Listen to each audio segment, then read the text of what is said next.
Today, we're looking at Diamine Meadow. Hi, I'm Adam, and I'm an ink guy. I get inks, test them, and share the results with you. Now, Diamine Meadow is a green ink.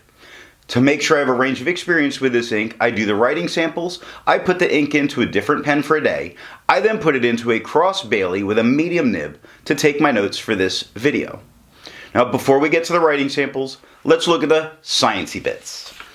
Up first is a chromatography, and I agree with Vita that I've learned a lot by doing multiple chromatographies. The one on the left is done the way it's supposed to be done. I put a line of ink down and immediately put it into water for 10 to 15 seconds. And what we see is this very light blue on the bottom.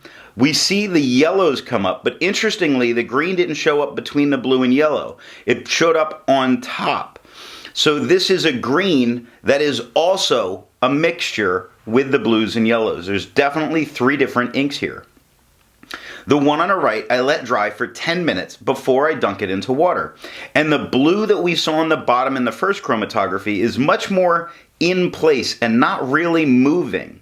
The yellow moved up and the green moved up, but the blue stayed in place, which makes me feel ahead of time like that might be the holdout color in the resistance tests. Resistance tests are done to see how this ink can be expected to perform on the page, and more importantly, how hard it might be to clean from your pens. I let the smear dry for 3 days before testing it. Looking at the highlighter, it handled it very well, especially for being a much lighter green. It didn't have any kind of real blowout. It did become about like a fine opposed to the extra fine, but it's completely readable, making it safe for a note-taking situation. Water actually does much more than initially is looked at. While it's lifting almost all the ink, if you look at the right edge of the circle where the water was put down, you start to see the white of the paper. This is only 30 seconds that drop of water was placed there, and I believe that water is all that it was going to take, given a little more time. Pen Flush did everything that water did and nothing more, so you get no added benefit for those chemicals. And the 1/3 bleach solution, it killed it. Don't use the bleach. For the inks I've tested, I have found an average viscosity of 2.5, with a realm of normal being from 2.1 to 2.9. Diamine Meadow has a viscosity of 2.7, making it normal. To find my average dry times, I use my writing samples done on Clairefontaine, Tomoe River, and Rhodia paper with the extra fine and medium nib. For the inks I've tested, I've found an average dry time of 17 seconds, with the realm of normal being from 13 to 21 seconds. Diamine Meadow has an average dry time of 17 seconds, making it not just normal, but average. Now, let's look at the writing samples. I picked this ink up in sample form, and to keep my writing samples consistent, I use a Jinhao 159 with a Goulet 1.1 stub, a Jinhao X450 with a Goulet medium, and a Jinhao X750 with a Goulet extra fine. Let's take a look at Clairefontaine. We get no bleeding, no ghosting. The 1.1 is about some of the nicer writing we get here. It's dark enough that it's not a problem. It has no oh good lord, I am just done. No feather, no spread, no halo, no sheen. It offers really nice shading throughout this writing. The problem is when it's light, it's really light. This is not the camera having trouble picking stuff up. It is the tone of this ink. So it offers really nice shading when it's there. The problem is that it gets too light in a bunch of the areas. The extra fine is a way noticeably lighter tone. It has no feather, spread, halo, sheen. It has tons of shading throughout it. Great shading on this. I just wish it wasn't so light as its own actual color. But the shading that's going on in quick, it's like a medium, and then it's super light, and it goes medium and super light, and then dark. We get that in a lot of words. Again, it's just it's too light a tone. 11 seconds to dry. The medium gave me the same tone that I got with the extra fine. It had no feather, spread, halo, sheen, tons of shading, same kind of shading that I got with the extra fine, where you see in quick it goes from very dark to light to a medium tone to super light, hard to see part of the K, and then the K is there. Brown's got kind of that camouflage look of its shading. Fox goes from very light to very dark. 16 seconds to dry. The Scrubby for both shows us lots of color variation. We did get lots of color variation. And the smear test, because the base color itself is so light, you wouldn't be able to recover this. Tomoe River. We get no bleeding, barely any ghosting, because it's that light a tone. The 1.1 gives us, again, the nicest tone that we're going to get in all of this. The 1.1 is no feather spread, halo sheen. It does show little bits of shading.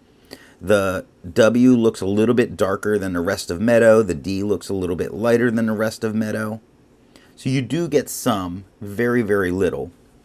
The extra fine is a way noticeably lighter tone with no feather spread. Halo sheen, the shading does come through on the extra fine.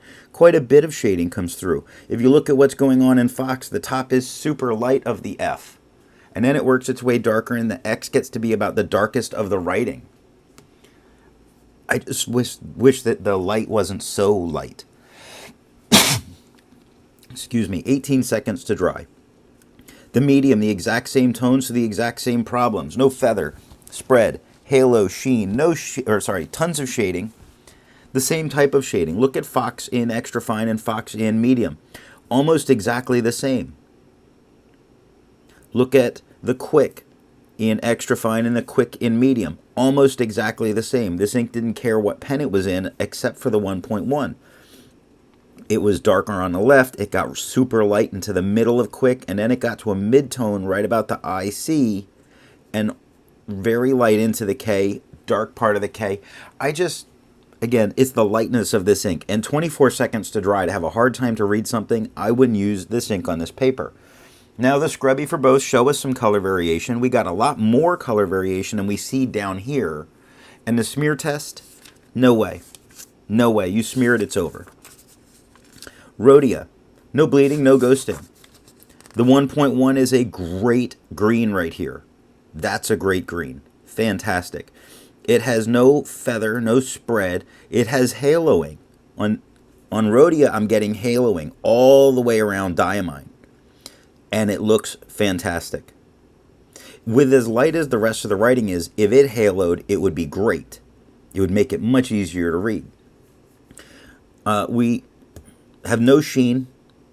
We have some shading. It's very little shading. The D is a little bit lighter tone than the rest of Meadow. Diamine is certainly a darker tone than the word Meadow. So there is some shading that's going on with the 1.1. The readable color has less shading. The more unreadable colors have a lot of shading. Like this, looking at it right now on camera, shows up way more than it is in person. I can read it in person. It's definitely easier to read off the camera.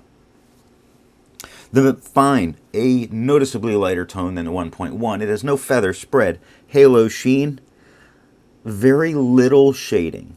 Very little. On the Rhodia, I think it's just the treatment, little shading. We do see the K in Quick is a little bit darker. We do see the H in the is a little bit darker. The R in brown and N, those two letters are a little bit darker. The X's, my X's are usually a bit darker. So we do get some shading.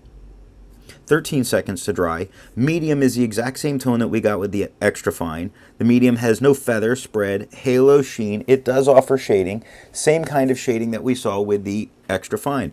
Except a little bit more of it. But the Q in Quick starts dark, gets light, and then the rest of Quick gets dark again. Brown starts really light and gets dark, gets light again, gets dark. So we're seeing some of the good shading. Fox starts light. The X is the darkest of the writing. Just a light color. 17 seconds to dry. Now the Scrubby for both don't show us a ton of color variation, and it is in the writing. It's a more gentle shading than we saw in some of the previous writing samples. So this isn't exactly accurate. The smear test, you still could not recover this. Yellow Rhodia, what happens with a different tone? Sometimes, especially with an ink that's a little more difficult, the different tone paper brings out some of its color qualities to make it sort of better or even worse. The yellow Rhodia has no bleeding and no ghosting. What happens to the tone? Bad things. bad things. The 1.1 stays the same. The extra fine and medium both get lighter, which is unfortunate. The 1.1 has no feather spread, halo sheen, or shades. We do not have the haloing up here that we had with the white. I just think it's hard to see. I think it's just too hard to see with the yellow background. It makes that part go away. And I'm not seeing any shading in this writing. So we lose the shading part as well. The extra fine has no feather spread, halo sheen. It does offer shading, the same shading we got with the white paper, where the K is much darker than the rest of Quick. The X in Fox is darker than the rest of Fox. The MPS in Jumps is a little bit darker than the JU. And it brought up that lowest tone a little bit. I think it's weird. Maybe it's because the yellow paper is a little easier on your eyes that it makes this, but I would not like this ink on this paper. 13 seconds to dry. Medium, same exact tone as the extra fine. No feather spread, halo sheen. There is still some shading. The Quick starts dark, gets light, gets dark again. The brown starts really light, gets dark on the bottom of the B, goes light on the R, dark on the O. Really nice shading. Just too light a color. 17 seconds to dry. The Scrubby for both show us some color variation, and we got it. In the smear test, you would likely be able to recover this one on this paper if you did smear it. So original Crown Mill. We get no bleeding, no ghosting. The 1.1 is no feather spread, halo sheen. It does offer some shading, very minimal shading. I don't know. It's funny, I don't like this one on here. Extra fine, no feather spread, halo sheen, lots of shading, really nice shading. Just like we've had before, you look at what's going on with brown where it's light in the top, dark on the bottom, and then it gets lighter, and then it gets darker. Really neat. Fox goes from really light to really dark. Neat. 6 seconds to dry, which is nice. Don't like the tone. Medium, no feather spread, halo sheen. Yes, we have shading, not as much shading as we saw with the extra fine, although the tone of the ink is the same. In Quick, we see the same kind of shading where it starts really dark on the left, it gets light in the middle, starts working its way darker, gets light, and then dark again. All in the same word, which is very nice. It's the tone of the ink that's not very nice. 10 seconds to dry. The Scrubby for both show us some color variation. We got some color variation up here. It doesn't show as much here as we see in the writing itself. And the smear test, the ink is too light. It's too light. You wouldn't be able to recover it. Now look at Limone. Limone paper, got a good one. We got no bleed. We got no ghosting. Way to go, Limone. I think this is your number 3 that worked. The 1.1 is no feather spread. It does have halo all over it. The entire thing haloed. It has no sheen. We have no shading with the 1.1. The extra fine, a noticeably lighter tone with no feather spread, halo sheen. And there's some shading, little bits of shading, only in my parts that are normally darkest, on the K, on the X. Brown has a little bit of shading that's going on inside. The R looks a little bit darker than the B or the O, and the N looks a little bit darker than a W, but that's about it. Not a ton of shading. 6 seconds to dry. And for the first time, the medium is giving us a different tone than we got with the extra fine, more in line with what we saw with the 1.1. It has no feather spread. It has haloing all over it, and it's nice. Now, I say all over it, but that's not when it's lightest. Only when the ink as a color is darker are we getting it.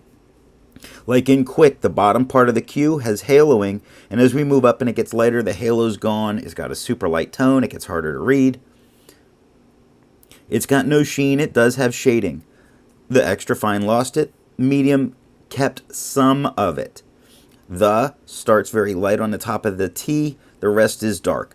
Over is a very dark word. Lazy is a very dark word. Fox starts dark, gets light, gets dark again. So there's some of it.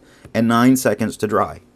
The Scrubby for both show us no color variation. None.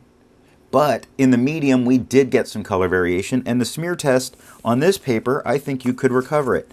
And that is all that I have for the writing sample. Instead of finding inks that look like Diamine Meadow, I would prefer to find an ink that complements its color on the page.